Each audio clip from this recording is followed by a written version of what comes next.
하나님 말씀 오늘 요엘서로 우리가 보겠습니다. 요엘서 2장 12절에서 17절까지 말씀. 요엘서 2장 12절에서 17절까지 말씀. 제가 봉독해드립니다. 2장 12절에서 17절까지 말씀. 여호와의 말씀에 너희는 이제라도 금식하고 울며 애통하고 마음을 다하여 내게로 돌아오라 하셨나니 너희는 옷을 찢지 말고 마음을 찢고 너희 하나님 여호와께로 돌아올지어다.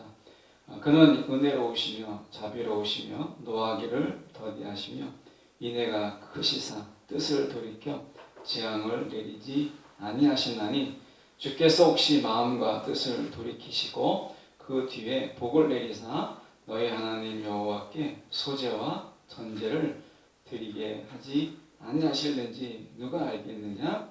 너희는 시온에서 나팔을 불어 거룩한 금식일을 정하고 성회를 소집하라.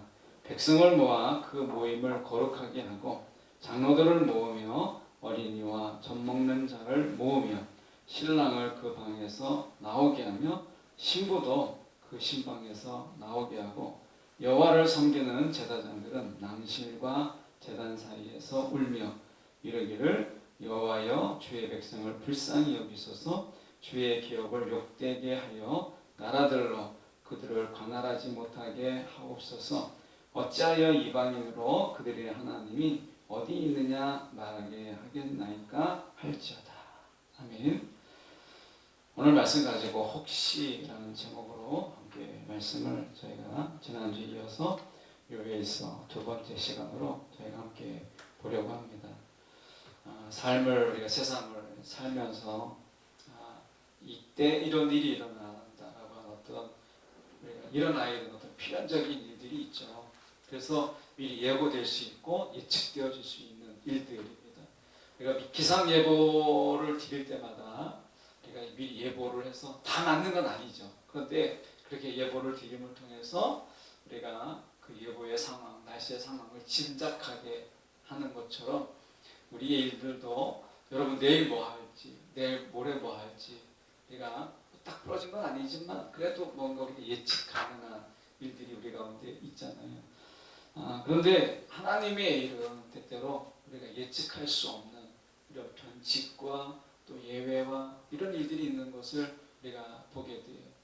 오늘 하나님 말씀 속에서 저희가 변칙이 주는 은혜, 제목은 그게 아니지만 하나님이 변칙과 하나님의 변심이 주는 은혜를 저희가 함께 살펴보려고 합니다. 12절부터 저희가 볼까요? 여호와의 말씀에 너희는 이제라도 금식하고 울며 애통하고 마음을 다하여 내게로 돌아오라 하셨나니 이렇게 말씀하죠. 우리가 하나님 신앙생활 하는 가운데 야 이제 틀렸어, 이제 끝났어 라고 할 때가 있어요. 야 이제 뭐 하나님이 하나님의 계획대로 하실 거니까 이제 우리는 끝났다 라고 할 때 이제 너무 늦었다 라고 생각할 때가 있죠. 그럴 때 오늘 여러분에게 너무 늦었다라고 생각하는 여러분들에게 힘이 되고 위로가 되는 이런 시간 되기 원합니다. 12절이 바로 그 말씀이죠. 여호와의 말씀에 너희는 이제라도 라고 이야기해요. 끝났다 생각하는 바로 그 순간이 내가 오히려 금식하고 울며 애통하고 마음을 다하여 내게로 돌아오라 할 때라는 거예요. 여러분이 그래서 여러분이 아마 신앙생활 지금까지 하는 중에 또는 여러분의 삶 속에서 야 이제 끝났다, 이제라도 뭐가 아니라 이미 이제 끝났다 라고 생각하는 그런 순간들이 있었는지 모르겠지만 아마 삶 속에서 아마 여러분이 살아갈 날이 훨씬 더 많은 사람들이잖아요. 아마 살아간 날들 중에 아마 이런 날이 분명히 있을 거예요. 이제 다 끝나버린 거 아닌가 라는 순간들. 우리는요 사실 생각보다 훨씬 더 일이 끝났다 라는 이 말을 많이 사용하는 것으로 우리가 알고 있어요. 그래서 여러분이 삶 속에서 이제라도 이게 한 가닥 희망이잖아요. 이제라도 라고 하는 거죠. 근데 이제 하나님께서는 우리가 요엘서에서 결론을 그렇게 내진 않지만 하나님께 돌아오기에 너무 늦은 날은 없다라는 거예요. 여러분의 삶 가운데 하나님이 오래 참으심이 여러분에게 있기 때문에, 우리에게 있기 때문에 내가 너무 늦었다 하나님께 돌아가기에는 이런 날들은요 여러분의 날들 속에 없다라는 거예요. 제가 임종을 이렇게 목사이기 때문에 가지는 특혜가 하나가 무엇이냐면 임종의 순간에 그들을 위해서 기도할 수 있다는 거예요. 한 분이 이 중환자실에 저를 초청을 했어요. 그래서 급하게 와달라고. 그래서 제가 중환자실에 들어가서 한 어르신이 집사님이 아버지셨는데 이 중환자에 계신 아버님을 위해서 기도했어요. 혜리는 그렇지? 그래서 기도를 했는데 그곳에서 기도를 했는데 그 기도 가운데 이 어르신이 기력이 하나도 없는 거예요. 뭐 말씀도 없고 눈도 치긋이 감고 막 그런 거예요. 혜린이가 아까 치긋이 눈을 감은 것처럼 치긋이 눈을 감고 있었어요. 그런데 손을 잡고 기도를 하는데 이분이 아멘을 이제 안 하잖아요. 무슨 기력이 있겠어요. 근데 제가 기도를 마치고 나왔는데 중환자실에 나왔는데 그 아들 되시는 집사님이 나중에 나와서 이렇게 이야기를 했어요. 나중에 기력을 조금 이제 중환자실을 좀 벗어나지는 못했지만 좀 기력을 차지하고 할 때 아버지가 놀라운 말씀을 하시더라는 거예요. 그때 왔던 목사가 누구냐? 내가 그때 기도를 제가 할 때 그분이 기력이 없었잖아요. 저는 듣는다고 생각을 하지 않았어요. 그런데 이 집사님의 아버님이 조금 기력을 회복할 때 놀라운 말씀을 하셨는데 그 기도가 아무 소리도 의사의 이야기도 간호사의 이야기도 다 들리지 않았는데 그 목사님의 기도는 하늘에 벼락을 치는 것처럼 들렸다는 거예요. 이건 제 표현이 아닙니다. 그러니까 그분이 그 어르신의 이야기, 그 아버님의 이야기가 하늘에 벼락을 치는 것처럼 또박또박하게 들렸다는 거예요. 자기 마음에 그렇게 와닿는 기도를 들어본 적이 없다는 거예요.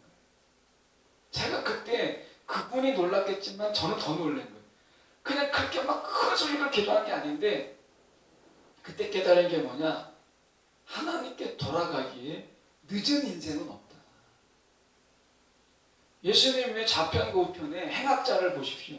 그가 그 중에 하나가 주님이라고 불렀고 주님의 나라에 임할 때에 나도 있게 해주세요. 그 마지막 순간에 임종의 직전에 그가 주님을 맞이했을 때 네가 오늘 나와 함께 있을 것이다 라고 말씀하셨어요. 여러분 주님께 돌아오기에 너무 늦은 인생은 없다 라는 거예요. 근데 이게 사람이요 이 말이 위로가 되는 게 아니라 이 말이 악용이 돼요. 야 그래서 하나님이 정말 하나님께 돌아오기에 너무 늦은 사람은 없다면 야, 지금 말고 나중에 한참 이제 기력이 쇠할 때 그때 주님께 돌아가고 지금은 내 마음대로 살자 이렇게 사람을 악용을 해요. 여러분 하나님의 은혜는 그렇게 사용하는 게 아니에요. 하나님의 은혜는 여러분 청년의 나이 때 그 어르신이 얼마나 후회하겠어요. 내가 진작에 조금 더 젊었을 때 내가 주님을 알았더라면 이거거든요. 여러분 그러나 한 가지 기억하십시오. 여러분의 평생에 정말 이 말씀은 간직하고 살았으면 좋겠어요. 내가 돌아가기에 너무 늦은 날은 없다. 여러분의 평생에 하나님의 그 오래 참으심과 하나님의 기다림은요 여러분의 돌아오기에 충분하신 분이세요. 자, 다시 12절에 가면 여호와의 말씀에 너희는 이제라도 늦지 않았다는 게 지금이라도 너희가 돌아오는데 몇 가지 조건들이 있죠. 조건이라기보다는 갖춰야 될 마음의 자세예요. 첫 번째가 금식이에요. 금식. 성경에서 금식은요 하나님께 내가 집중하기 위해서 먹는 것을 잠시 포기하는 거예요. 그냥 밥을 안 먹는 게 아니라 내가 하나님과 더 집중하는 이 시간이 끊어지지 않기 위해서, 깨지지 않기 위해서, 중단되지 않기 위해서 내가 금식하는 것을 이야기하는 거예요. 이건 금식하고 다르죠. 이것하고 전혀 달라요. 이거는 내가 하나님께 집중하기 위해서 먹는 것을 잠시 내려놓는 거예요. 이걸 금식이라고 해요. 그만큼 집중도가 있는 거죠. 그 다음에 울면서 애통한다. 울면서 애통한다. 애통이라고 하는 것은요, 내가 그냥 슬프다 이게 아니에요. 애통의 본래적인 의미는 내가 진작에 하나님께 돌아와서야 되는 어떤 후회도 있지만 하나님 마음, 아파했을 그 하나님의 마음 때문에 내 마음이 아픈 것을 애통이라고 해요. 우리가 누가복음 15장에 돌아온 탕자의 비유가 있잖아요. 자식이 돌아와요. 근데 돌아오는데 아버지가 그 자식을 맞이할 때 성경에 나와 있지 않지만 너무나 감격스러워서 울죠. 근데 애통이라는 것은 하나님이 얼마나 기다리셨을까? 하나님이 얼마나 우리를 위해서 정말 슬퍼하셨을까? 그 아버지의 슬픔이 나에게 전달돼서 나의 눈물이 되는 것을 애통이라고 하는 거예요. 이 애통을 가지고 마음을 다하여서 세 가지죠. 금식하라는 거예요. 애통하라는 거예요. 그리고 마음을 다하여서 돌아오라 라고 하는 거예요. 이 세 가지죠. 근데 돌아오라고 하는 것이기도 하지만 우리가 살아야 될 삶의 세 가지예요. 청년들이요, 여러분 세 가지 마음을 가지고 주님을 따르십시오. 주님이 여러분의 인생을 100% 책임지십니다.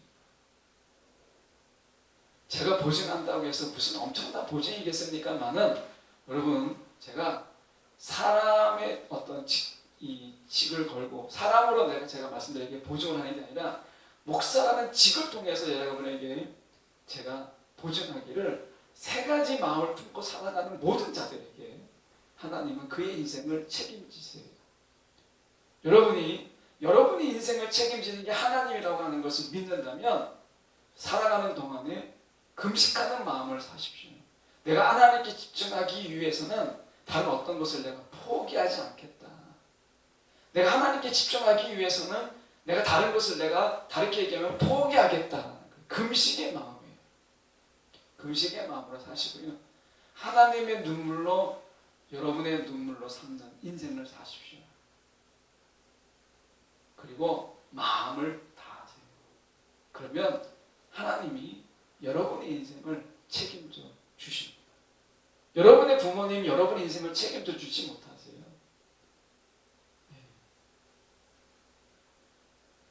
한 이렇게 그 인간극장인가 어디서 보니까 그 아버지가 딸을 굉장히 엄하게 기르셨더라고요.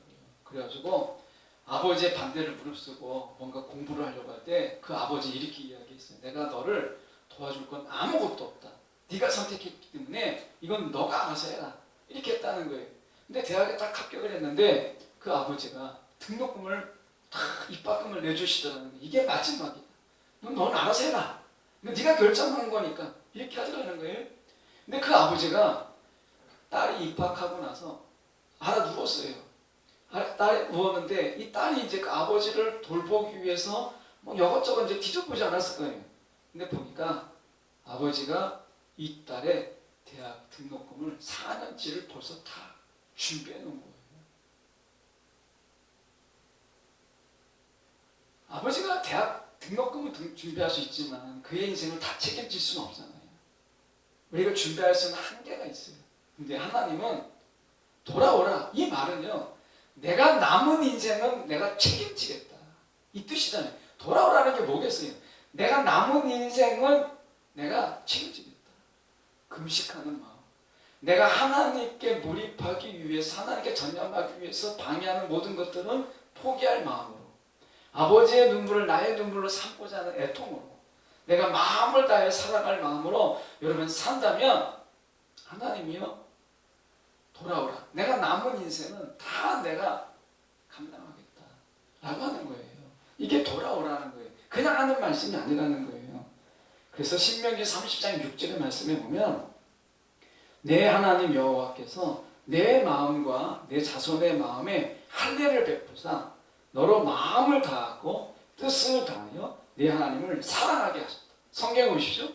하나님 뭐라고 말씀하시냐면 너로 마음을 다하고 뜻을 다하여 내 하나님 여호와를 사랑하게 하실 것이다. 사랑하게 하사 이렇게 말씀하세요.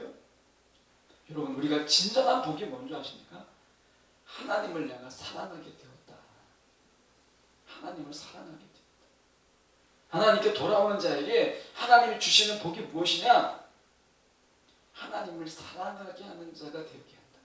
말씀에 보면 내 하나님 여호와를 사랑하게 하사, 하나님을 사랑하니까 무엇이 주어지느냐?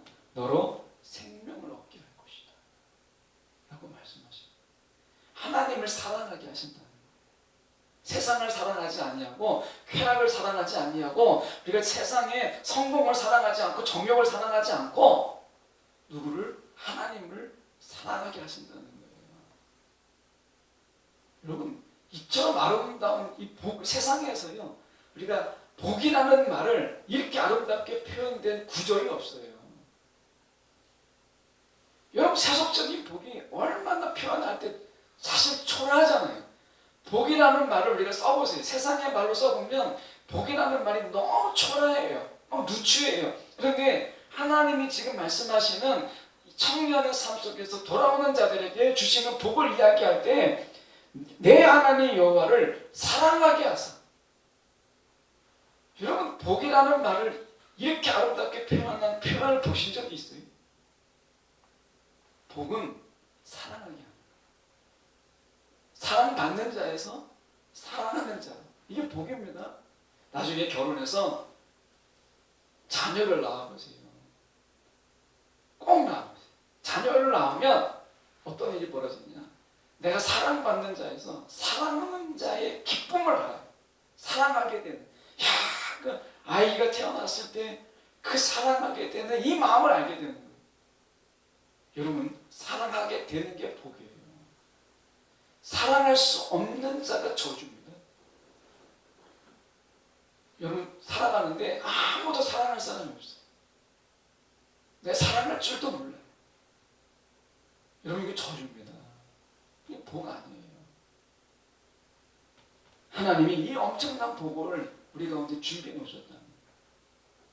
13절에 그래서 이렇게 말씀하죠. 너희는 옷을 찢지 말고, 아깝잖아요. 명품도 요새 많이 입던데 옷을 찢지 말라는 거예요.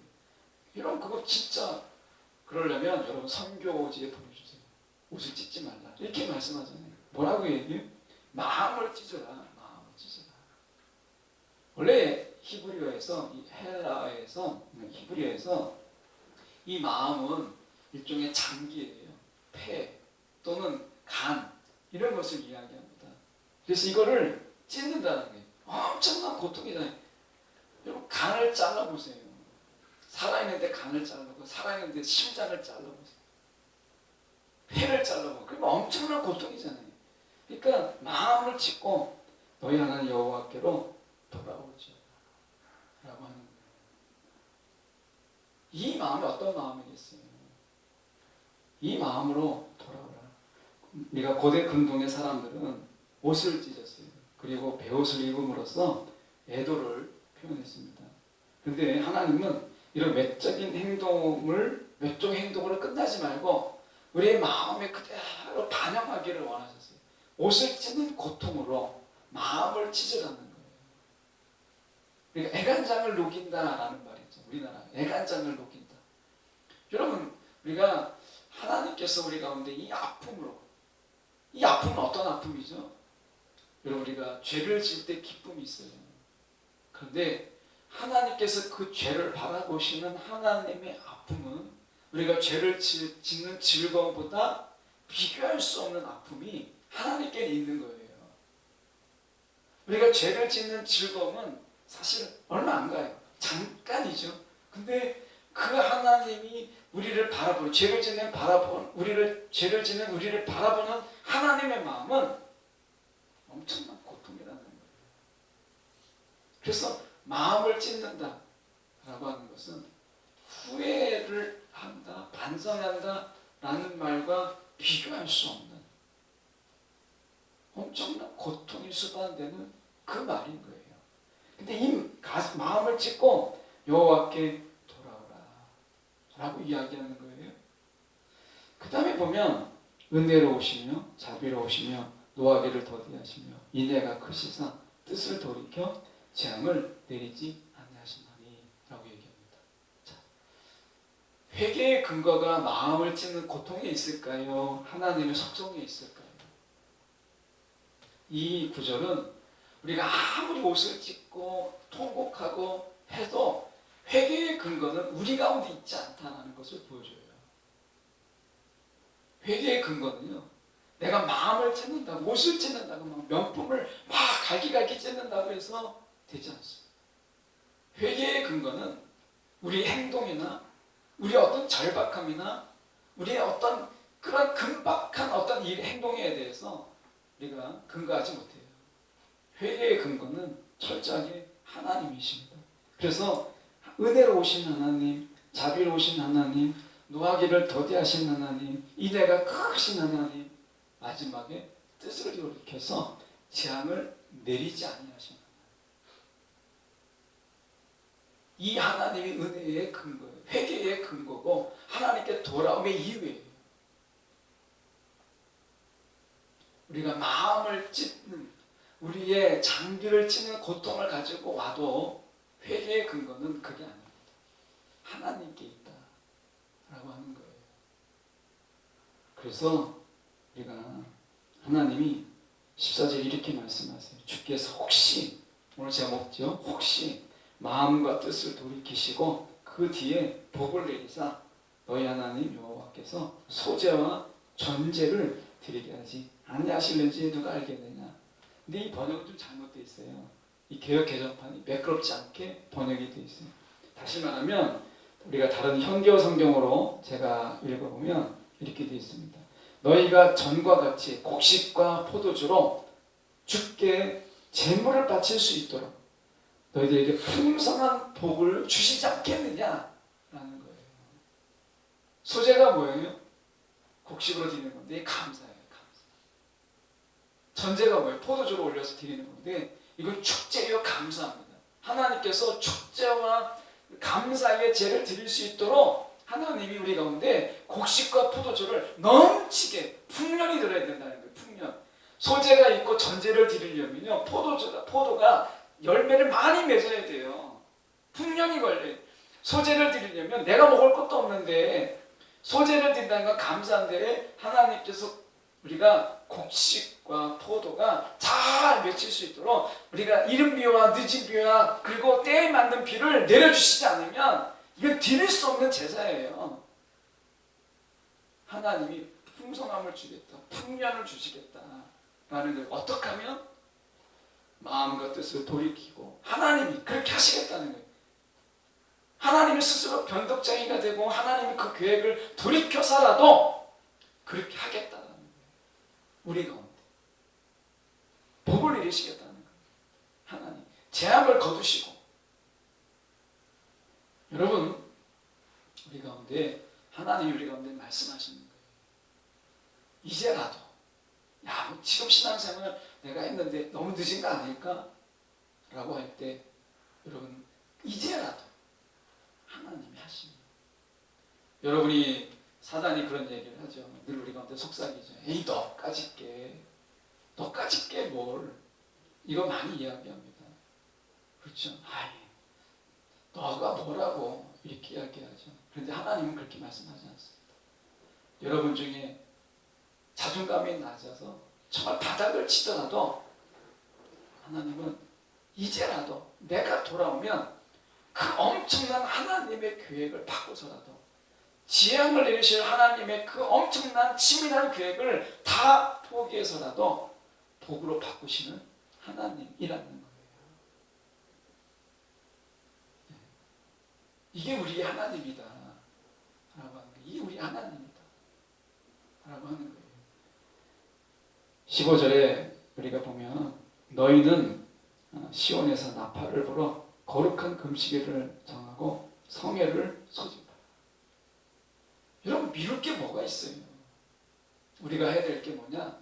내가 혼자 못한다면 나팔을 불어서 우리가 같이 하자.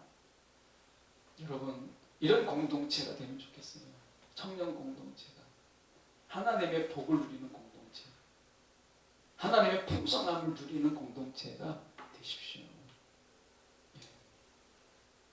청년 공동체, 내 하나 돌아와도 하나님께서 이렇게 하시는데 우리가 돌아올 때 얼마나 기뻐하시겠어요? 여러분, 시온이라고 하는 것은 하나님의 임재의 자리예요. 우리가 돌아올 때 하나님이 그 자리에 계시는 거예요. 그 자리에 함께 하시는 거예요. 16절에 이렇게 보시죠. 백성을 모아 그 모임을 거룩하게 하고 장로들을 모으며 어린이와 젖 먹는 자를 모으며 신랑을 그 방에서 나오게 하며 신부도 그 신방에서 나오게 하라. 신랑과 신부가 여러분 이제 새신랑 신부예요. 여러분, 그런데 하나님 어떻게 말씀하세요? 지금 말씀하세요. 이런 신랑도 나오고 신부도 나오고 신방에서 나오고 어린애와 젖 먹는 자까지 다 나오라는 거예요. 이것은 어떤 것을 이야기하느냐? 일상을 깨는 거예요. 이게 느슨한 일상이죠. 느슨한 일상. 그래서 우리 가운데 이 말씀은 이렇게 우리 가운데 말씀을 해요. 보면 우리가 이사야 32장 9절과 10절의 말씀 이렇게 말씀합니다. 너희 안일한 여인들아 일어나 내 목소리를 들을지어다. 너희 염려 없는 딸들아 내 말에 귀를 기울일지어다. 너희 염려 없는 여자들아 1년 남짓 지나면 너희가 당황하리니 포도 수확이 없으며 열매 거두는 일이 이르지 않을 것이다 라고 얘기해요. 그러니까 이 안일한 여인들 다른 성경의 현대 성경을 보면 태평 영적으로 깨어있지 못하는 거예요. 영적으로 긴박감을 갖지 못하는 거예요. 안일한 거예요. 여러분, 신앙에서 제일 위험한 게 무엇이냐? 무사태평이에요. 그냥 안일한 거예요. 안일하게. 여러분, 애통하는 자는요 안일함을 깹니다.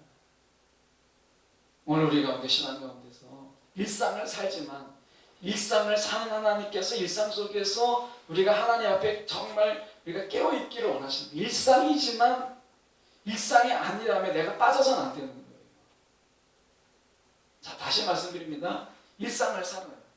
정말 그날이 그날 같은 일상을 우리가 살죠. 그런데 하나님은 우리가 예수를 믿고 나서 일상을 허락하세요. 일상을 살게 하세요. 그런데 일상이 어제나 오늘이나 별 차이가 없다고 해서 안일한 일상을 사는 것까지 허락하신 건 아니에요. 그러면 일상을 안일하게 만드는 건요 죄입니다.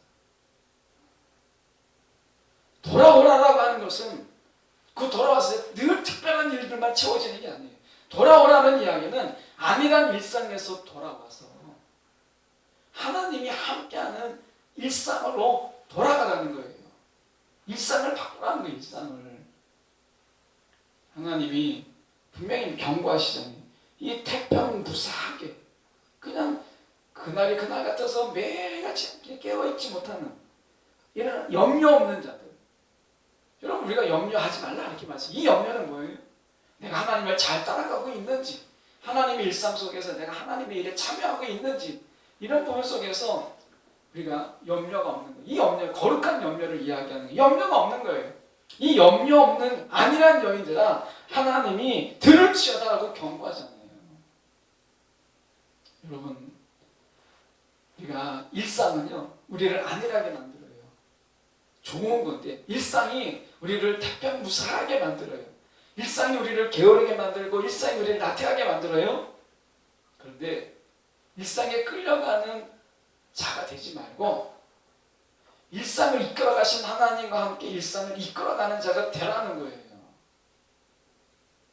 이건 다른 말이에요. 그래서 여러분, 하나님께서 우리 가운데 말씀하시는 거예요. 지금 보면 지금 16절에 이 한 모습의 자녀들을 보십시오. 지금 보면 어린아이가 있고요. 젖 먹는 자가 있어요. 거기에 신랑과 신부가 정신이 팔려 있어요. 안일함 속에서 그 신방 속에서 신랑과 신부가 정말 정신이 팔려 있고 어린아이와 젖 먹는 아이가 있어요. 늘 일상 속에서 정신이 없죠. 아이들 나중에 나와서 길러보세요. 막 밥이 코로 들어가는지 입으로 들어가는지 막 몰라요. 아이들이 막 자기부터 먹여달라고 하시오. 배고프면 울죠. 똥 마려면 막 울죠. 정신이 없어요. 그런데 그런 일상에 끌려다니는 거예요. 그런 일상에 젖다 보면 여러분 안일함에 빠지고 우리 가운데 매너리즘에 빠지는 거예요. 하나님은 일상을 벗어나게 하진 않지만, 일상을 살게 하지만, 일상의 안일함은요 하나님이 책망하십니다. 기억하셔야 돼요. 일상이 없는 건 아니에요. 근데 일상의 안일함과 일상을 사는 것과는 다른 거예요. 그래서 하나님은 그 일상을 바꾸시는 거예요. 일상을 새롭게 하시는 거예요. 그래서 신방에서 신랑과 신부고 젖먹이까지 어린아이까지 다 나오라 라고 말씀하시는 거예요. 여러분, 우리가 어디서 돌아와야 돼요? 요엘은 그걸 알려주고 있어요. 어디서 돌아와야 돼요? 여기 있는 분 중에 저를 포함해서 하나님 없이 막 죄악의 길로 가거나 하나님 없이 막 이방신을 섬기거나 이러진 않았을 거예요. 그런데 돌아오라고 하잖아요. 어디서 돌아오라고? 안일한 일상에서 돌아오라는 거예요. 안일한 일상. 일상에 가면 우리가 뭘 잊어버려요? 일상에 돌아가면 하나님도 없고, 일상에 돌아가면 예수도 없고, 일상에 돌아가면 십자가도 없고, 이런 안일한 일상을 살잖아요. 일상에서 돌아오라. 요일을 그렇게 외치고 있는 거예요. 엄청난 죄악에서 돌아오라는 게 아니라 여러분 안일한 일상, 여러분 이 속에서 돌아오라는 거예요. 하나님이 그래서 17절에 말씀하시죠. 여호와를 섬기는 제사장들은 낭실과 제단사, 이건 이제 현관인데요. 우리가 성전의 현관과 같은 역할인데, 낭실과 제단 사이에서 울며 이르기를 여호와여 주의 백성을 불쌍히 여기소서. 안일한 일상을 살아가는 우리를 불쌍히 여기소서. 하나님이 계신지 아니 계신지 상관없이 안일하게 살아가는 태평 무사한 일상 속에 살아가는 우리를 용서하여 주옵소서. 주의 기업을 욕되게 하여 나라들로 그들을 가난하지 못하게 하옵소서. 자, 일상을요 하나님의 은혜로 컨트롤하지 못하는 자는요 일상을 뺏어다가 다른 사람에게 맡겨버리세요. 오늘 저와 여러분 어디서 돌아와야 되는가? 안일한 일상 속에서 돌아오라. 하나님이 인도하시고 하나님이 다스리시는 그 일상으로 우리가 돌아오라라고 하는 거예요. 하나님 우리 가운데 말씀하시죠. 처음으로 돌아가서 하나님께 집중하는 금식, 애통, 마음을 다하는 삶.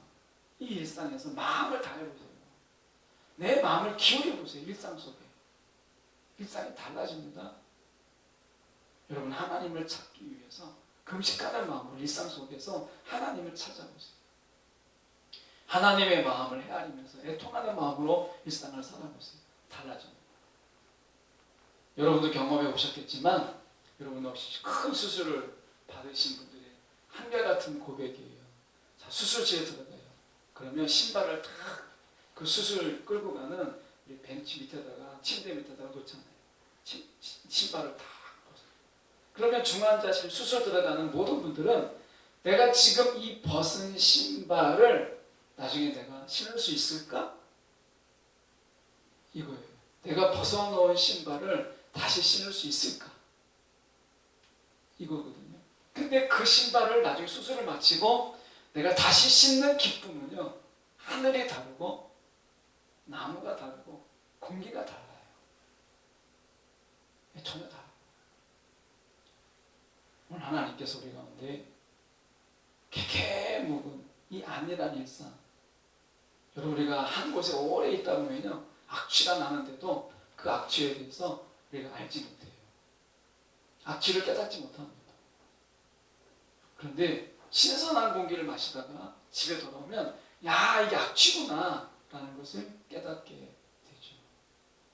저와 여러분이 여러분 일상 속에서 내가 안일함에 갇혀있는 내 자신을 깨고 돌아오라 라고 말씀하는 거예요. 오늘 일상을 깨고 새로운 일상으로 하나님과 함께하는 일상을 우리가 살아가는 저와 여러분 되기를 간절히 소망합니다. 기도하겠습니다.